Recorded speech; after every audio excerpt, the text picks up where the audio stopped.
परमेश्वर के धन्य नाम की महिमा हो। प्रभात मनन के सत्र 2970 में आप सभी का बड़े प्रेम के साथ स्वागत करता हूँ। आइए आज के मनन के लिए हम पढ़ते हैं प्रकाशित वाक्य अध्याय 13 पद 6 और 7। उसने परमेश्वर की निंदा करने के लिए मुंह खोला कि उसके नाम और उसके तंबू अर्थात स्वर्ग के रहने वालों की निंदा करे। उससे यह भी अधिकार दिया गया कि पवित्र लोग उससे लड़े और उन पर जय पाए, और उससे हर एक कुल और लोग और भाषा और जाति पर अधिकार दिया गया। नबी दानियल के द्वारा देखा गया दर्शन में 14 जंतु 14 साम्राज्य का शासक के रूप में उभरने वाला मसीह विरोधी को सूचित करता है, और निम्न जंतु परमेश्वर के विरोध में बातें करेगा और पवित्र लोगों को पीस डालेगा इत्यादि भी दानियल ने देखा करके हम दानियल अध्याय 7 की 19 से 28 तक के भाग में देखते हैं। समान दर्शन प्रेरित यूहन्ना भी यह देखते हुए हम पढ़ते हैं।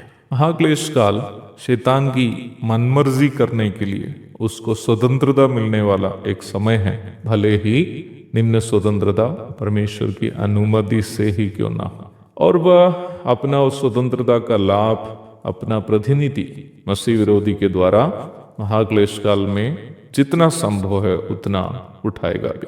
अपना सृष्टिकर्ता परमेश्वर की निंदा करने के लिए वह उस स्वतंत्रता का अधिक उपयोग करते हुए हम प्रारंभ में पढ़ी गई पदों में देखते हैं।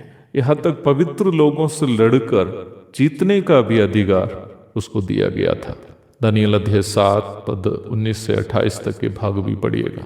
दानियल का इस भाग को यदि हम यूहन्ना के द्वारा देखा गया दर्शन से तुलना करके देखेंगे तो हम अवश्य इन दोनों दर्शनों के बीच के समानता को देख पाएंगे। पद 6 में उपयोग किया गया तंबू शब्द मिला वाला तंबू के साथ साथ वहां सूचित किए गए पवित्र लोगों की भी सूचना हमें देता है। मिला वाला तंबू पुराना नियम के इस्राएल की ओर इशारा करता है। यह सूचित करता है कि यहाँ पद में हम जिन पवित्र लोगों को देखते हैं वो कलीसिया को नहीं बल्कि भक्त यहूदियों को सूचित करता है, जो मसीह विरोधी की पूजा करने से इनकार किए और शहीद होना अधिक पसंद किए।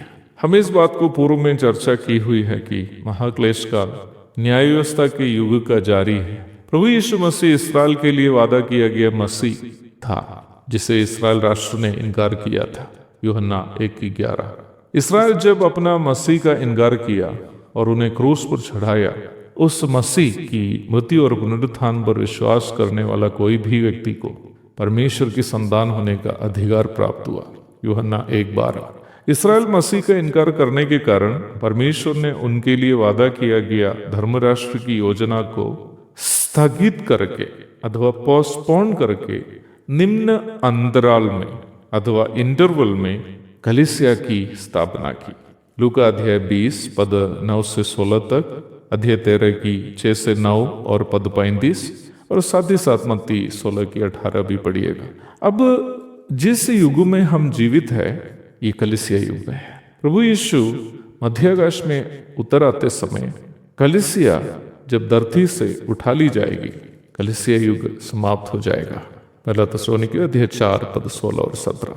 कलीसिया संसार से उठा ली जाने के बाद उस 7 वर्ष का महाक्लेश काल होगा, जो प्राथमिक रूप में यहूदियों के लिए एक शुद्धिकरण का समय होगा।